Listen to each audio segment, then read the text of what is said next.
Bakıda güclü yanğın, helikopterlər havaya qaldırıldı. Lökbatan qəsəbəsində yerləşən Bakı logistikaya məxsus anbarlardan birində güclü yanğın baş verib. Referans media xəbər verir ki, bu barədə Fövqəladə Hallar Nazirliyinin mətbuat xidməti məlumat yayıb.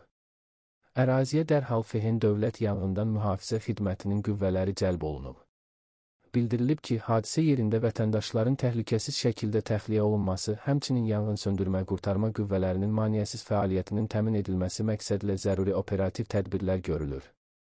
Yanğının söndürülməsi istiqamətində tədbirlər davam etdirilir.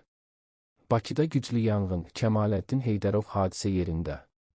Bakı şəhəri, Qaradağ rayonu, Lökbatan qəsəbəsində yerləşən anbarda baş vermiş yanğınla mübarizə tədbirləri davam etdirilir. Referans media xəbər verir ki, bununla bağlı Fövqəladə Hallar Nazirliyi məlumat yayıb. Bildirilib ki, Fövqəladə Hallar Naziri General-Polkovnik Kəmaləddin Heydərov hazırda hadisə yerindədir.